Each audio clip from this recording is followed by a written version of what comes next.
ma wootee jotaay bi muy sëñ Moussa muy nit ko xamante ne ku baax la ko xamante ne si dëkk bi la nekk macha allah te lépp loo am rek ci indi nga ko ci dëkk bi gan gu am valeur gu am indi nga ko ci dëkk bi lépp lu nga am sa koom-koom muy li sa poos sa doole ak leneen loo xamante ne fan nga ko jëlee jéem nga ko indi ci dëkk bi donc lu ñuy def lu di yow tamit particulièrement à toi di la nuyu di la saluer bu baax a baax a baax. Pastef dañ ciy dugg pour avancement ëllëg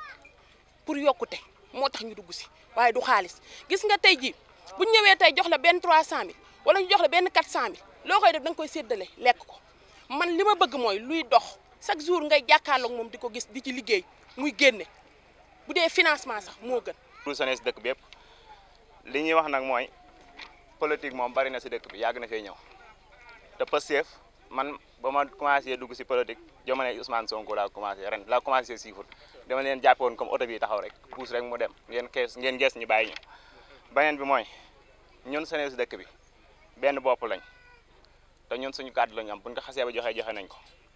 kon nag yéen ñi ngeen xam ne yéen a fi ñëw muy ànd jubal jubbanti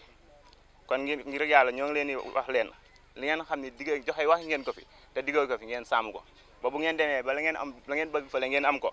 bu leen ñu fàtte. man politique musuma intéressé te yaakaar naa ni Ousmane Sonko maanaam xam ko gis si moom ay valeur ak ay jikko yoo xam ne mu wóor ma ne ñii nii bu ñu takkoo jàppal ko ngir mu yor réew mi Sénégal dina jëm kanam Sénégal nag jëm kanam googu Sénégal gépp ay baax parce que am réew mënul dox gox yi bon gox yi avancé yi tardé c'est réew mi ay ànd baax te Sénégal bés bu ñu ko joxee nguur gu baax ñu teg ko ci yoon waa Sénégal gépp dañ ci gis seen bopp waaye waa Touba bi la dañ ci gis seen bopp. ñëw ci dëkk bi bëgg lu gën a avancé dëkk bi ba tax ngeen ñëw fii dañ ne wolof dañ ne la nga dàq kéwal mu jëm àll dàq ne ko béy mu dugg sa war nga jàpp yeew te ñun amuñu lu may dëkk bi yéen ñi amuñu leen lu may dëkk bi lii ngeen di wut bu ngeen ko amee dëkk bi ngeen koy def ndax doomu dëkk bi ngeen te amu leen lu may dëkk bi jigéen ñi nag yéen itam naa bëgg ngeen gën a góorgóorlu jàmbaar ngeen lool nag tey xam na ne Moussa mi ku ngeen jàpp la loolu moom xam na ko ndax saa bu wootee comme li Baye Laat wax saa bu wootee yéen a fiy jiitu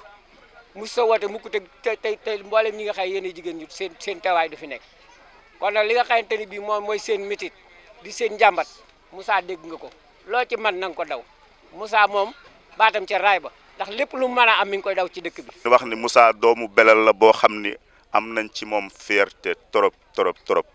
kon dañ koy ñaanal gudd fan ak wér li mu yéene ci Touba Belel yéene ko ci waajur yi ak njaboot gi yépp yàlla may ko gudd fan ak wér ak xéewal yu yaatu yu mu ko mën a àggalee. teewaay bi nag li ko waral Moussa dafa nekkoon ci benn parti bu ñu naan APR ànd ak ñoom nag ànd bu rafet Moussa kenn jéppiwu ko ci APR ndax diplomatie yaram jàmbaaram nangoo liggéey donc tey bu ñu demee ba taxawal Pastef yàlla dogal ci kartanam ndax ñun Pastef li ñu am ci Sénégal wóor nañu ni ñun du sunu njàmbaar waaye sunu boroom moo ñu ko jagleel kon tey Moussa nekk na koo xam ni dafa ñëw tey jël ay responsabilités ngir am yaakaar ci Pastef ngir gis Pastef ni li ñu bëgg ci Sénégal Pastef jaar na ci yoonu yóbbu fa Sénégal muy Sénégalu naataange Sénégalu yokkute Sénégalu avancement Sénégalu jàmm kon Moussa ñu ngi lay dalal ci Pastef di la wax ni Pastef nag l'islam la rek ndax l'islam yonente bi sallallahu alayhi wasallam kenn ku nekk xam na ni am na ay saaba yoo xamante ni nii wala ay nit ñoo xam ni ñoo gënoon a bañ sallallahu alayhi wasallam gën a bañ jullit waaye bis bu ñu tuubee dugg ci l'islam yonente bi dafa wax ni ñoom ñi dugg ci l'islam tey ak ña fa nekkoon téeméeri at ñoom ñoo yam ci diine ji ñoo yam ci l'islam bi kon Moussa jàmbaar nga woon ci fa nga nekkoon tey li nga ñëw fekk si ñun waa Pastef ñu ànd liggéey pour Sénégal avancer loolu fierté bu rëy la ci ñun. kon sëñ Moussa ñu ngi lay dalal jàmm di kontaan lool nag